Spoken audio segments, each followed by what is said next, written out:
Қыркүйектің 2-ші жексенбісі Қазақстанда отбасы күні аталып өтіледі. Биыл мерейлі мереке 14 қыркүйекке тұспа-тұс келіп отыр. Оралдық Досқалиевтер үшін отбасы нағыз бақыт мекені, ал берік жанұяның негізі сыйластық пен татулық деп біледі. Жұманың жарқын сюжет айдарымен берілетін бейне сюжет осы ынтымақ бірлігі жарасқан жарасымды жанұя туралы болмақ. Мұхамбет Досқалиев Тасқала ауданының тумасы, бала жастан еңбекке араласып, ерте есейген ақсақал, зейнеткерлікке шыққанша механизатор болған. Зайыбы Дариға Батырова екеуі ұл-қыз тәрбиелеп, бүгінде немере жиендерінің қуанышына бөленіп отыр. Бақытты әулеттің қос бәйтерегі Орал қаласында кіші ұлының қолында тұрады. Ақылымызды айтып отырамыз ғой енді. Былай жүр, тыныш жүр, жақсы жүр. Үлкендерге құрмет көрсет, жастарға өнеге көрсет деп. Басқалай енді көп нете қойған жоқпыз енді. Осы анасы қастарында жүреді көбіне. Біздер енді жұмыс басы болғасын. Досқалиевтер әулеті 3-ші буынмен жалғасын табуда. Отанасы Дариға Сәрсенқызы екеуі 7 немере жиен сүйіп, ұрпақ қызығына кенеліп отыр. Немерелері де сабаққа зерек, өнерге жақын болып өсіп келеді. Қазағым қайда,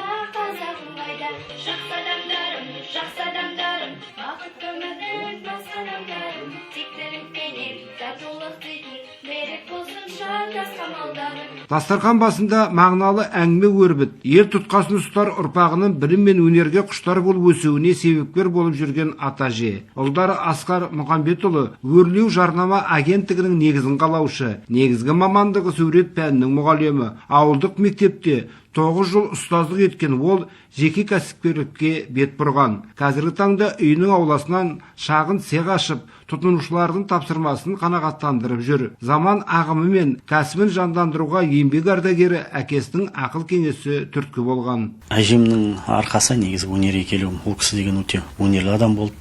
Тігін тікті, киім пішті. Соның әжемнен дарып тұр ғой. Содан енді өзім кішкентайымнан сурет салдым, графикалық суреттер салдым. Әулеттің келіні Жұлдыз Қауметова да 10 саусағынан өнер тамған жан. Ойы өрнек ойып, тігін тігеді.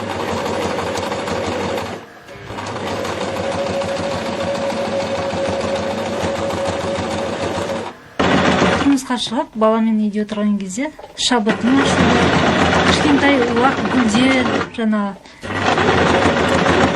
әртүрлі материалдардан гүлдер жасаумен. Содан басталды, содан күнделікті видеоларды қарап отырып, дамый түсті, үлкен гүлдер жасадым. Одан шармен безендірумен айналыстым. Сол білім әлі де жалғасып келеді. Үй ауласынан ашқан шағын цех отбасы мүшелері сүйікті орнына айналған. Балалары да сабақтан бос уақытта осы жерден табылады. Еңбекқор ата-ананың жұмысын көріп өскен ұрпақтарының келешегі де кемел болары анық. Дәулет есіктен, тәрбие бесіктен деген дана сөз бар халқымызда. Отан отбасынан басталады деген сөздің де мәні зор. Отбасында екі тірек болатын болса, оның бірі әлпеш деген әке, аялаған ана. Үлгілі отбасылардың бірі Досқалиевтер отбасындамыз біз бүгін. Сыйластықтың, ынтымақ пен сүйіспеншіліктің қайнар көзі қасиетті қара шаңырақтан басталады. Бақытты отбасы, бақытты мемлекеттің кілті. Ендеше Досқалиевтер әулетінің берекелі тұрмыс тірлігі өзгелерге үлгі тұтарлық. Лұқпан Елеу, Айболат Жағыпар, Әлихан Есқазиев, Ақжайық ақпарат.